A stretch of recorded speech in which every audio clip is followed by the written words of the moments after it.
Olá! Hoje a gente vai mergulhar na história de como Sigmund Freud desenvolveu a psicanálise. E olha, já adianto, não foi um momento único de inspiração, não foi um estalo. Foi, na verdade, uma longa e fascinante jornada de descoberta, sabe? O passo a passo construído sobre o que outros já tinham pensado, mas que, no final, trilhou um caminho completamente novo. Para a gente começar, vamos pensar na pergunta que moveu Freud e que até hoje continua nos intrigando. O que será que se esconde por trás dos nossos pensamentos conscientes? O que governa os nossos medos, os nossos desejos, os sonhos? É exatamente esse o mistério que a gente vai começar a desvendar. Então, para a gente entender o Freud, primeiro a gente precisa entender o mundo dele. Vamos voltar no tempo, lá para Viena do final do século XIX, uma cidade assim plena efervescência cultural e científica. A Revolução Industrial estava mudando tudo e a ciência parecia prometer respostas para tudo. Só que tinha um problema que a medicina simplesmente não conseguia resolver. A jornada do Freud começa em 1856, bem no meio dessas grandes mudanças. O momento-chave acontece em 1885, quando ele vai para Paris estudar com um neurologista super famoso, o Charcot. E 10 anos depois, lá em 1895, ele publica um livro com um colega, o Joseph Breuer, que basicamente plantou as sementes de tudo o que viria a seguir.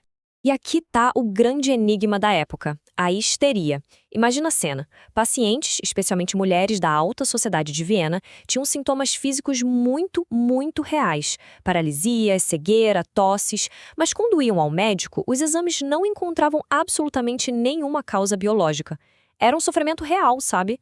E a medicina da época simplesmente não sabia explicar. O Freud não começou essa investigação do zero, claro.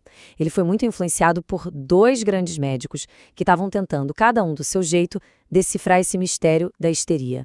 O Jean-Martin Charcot e o Joseph Breuer. Foram eles que deram as primeiras pistas.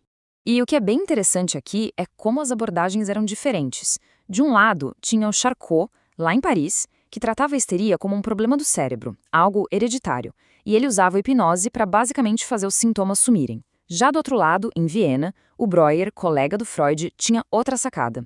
Ele achava que certas memórias ficavam meio que apartadas da consciência. A técnica dele era cura pela fala, onde o paciente, ao falar sobre a origem do sintoma, sentia um alívio.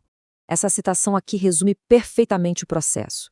Quer dizer, o Freud absorveu esses métodos, mas ele logo percebeu que eles tinham limites. A psicanálise não surgiu do nada, entende? Foi uma evolução. Um processo de tentativa e erro, de aproximações e, o mais importante, de rupturas. E é exatamente aqui que a história dá uma virada. O Freud começou a ficar insatisfeito. Ele percebeu que tanto a supressão do Charcot quanto a tal cura pela fala do Breuer, na melhor das hipóteses, só traziam um alívio temporário. A questão de fundo, ela continuava ali. Essa foi a pergunta de $1 milhão. Pensa bem. Se a pessoa já falou sobre o trauma, sentiu o alívio, por que os sintomas voltavam? Porque a mente parecia lutar para trazer de volta justamente aquilo que causava dor. A teoria do Breuer, de uma ideia que estava simplesmente apartada, já não parecia suficiente para explicar essa força toda. A resposta do Freud foi um conceito que literalmente fundou uma nova ciência, a repressão. Ele propôs uma coisa radical para a época. Não era um esquecimento passivo, tipo, esqueci. Não. Pelo contrário, existia uma força psíquica ativa, uma barreira dinâmica que lutava para empurrar certas memórias, desejos, fantasias para bem longe da consciência. A mente basicamente estava em guerra consigo mesma. Olha só que interessante esse salto de pensamento. Primeiro, a gente tem o sintoma, o sofrimento sem causa física. Depois vem a ideia do Breuer. A memória está apartada, como se tivesse se soltado e ficasse ali à deriva. Mas aí vem o Freud e vai além. Ele identifica uma força, uma ação de reprimir. A memória não está solta, ela está sendo ativamente mantida à distância. Tá, mas o que era que estava sendo reprimido com tanta força assim? A conclusão do Freud foi um choque para a sociedade vienesa daquela época. Ele disse que a origem do sofrimento não era uma fraqueza moral, nem um defeito no cérebro, mas sim um conflito interno. Desejos e fantasias, muitos deles de natureza sexual, eram vistos como inaceitáveis pela cultura. Por isso, eram reprimidos. Só que eles continuavam agindo nas sombras, sabe? E gerando sintomas. Freud estava dizendo que o mal-estar da cultura criava o sofrimento individual. Com esse conceito de repressão e a ideia de um inconsciente que é dinâmico, que está em constante movimento, Freud já não estava mais só modificando métodos antigos. Não, ele estava criando algo totalmente novo. uma ciência para investigar essa parte oculta da nossa mente. E é assim que nasce a psicanálise, um novo saber e, ao mesmo tempo, um novo método clínico. A base dela é a ideia de que existe um inconsciente reprimido, e o objetivo é encontrar as formas como esse inconsciente se manifesta na nossa vida consciente. E a partir dessa teoria toda, o Freud desenvolveu uma técnica completamente nova.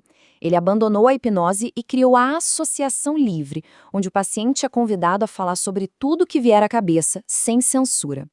O papel do analista também muda, passa a ser uma escuta neutra, sem julgamentos. A análise começa a focar nos sonhos, nas fantasias e, crucialmente, na própria relação que se forma ali no consultório, que Freud chamou de transferência. É quando sentimentos sobre pessoas importantes da vida do paciente acabam sendo projetados na figura do analista. Certo, mas e hoje? Como tudo isso se conecta com o nosso tempo? O que sobrou dessa revolução que começou há mais de um século? Pois é, numa era dominada pela neurociência, por exames de imagem do cérebro, por tratamentos com remédios, qual é o lugar para a ideia sobre o inconsciente que a gente não consegue medir? A psicanálise ainda tem algo a nos dizer?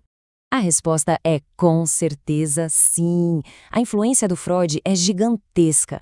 Muitas formas de psicoterapia que existem hoje vêm direto dos princípios dele. Ele mudou para sempre o jeito de entender o sofrimento mental, não como uma falha moral ou biológica, mas como algo que tem um significado. Conceitos como inconsciente ou ato falho estão por toda parte. E o mais fundamental, ele mostrou que o nosso sofrimento mais íntimo, muitas vezes, está conectado com as pressões da cultura em que a gente vive. Não há dúvida de que Freud foi um homem do seu tempo, imerso nas contradições da Viena do século XIX. Mas as perguntas que ele levantou sobre desejo, repressão, memória, sofrimento, elas se mostraram universais. E acabaram estabelecendo um legado que continua nos desafiando e nos ensinando até hoje. No fim das contas, a psicanálise nos deixa com essa reflexão. Se uma parte tão importante de quem nós somos opera fora da nossa consciência, através de forças que ativamente escondem coisas de nós mesmos, a pergunta que fica é: quem ou o que está realmente no comando?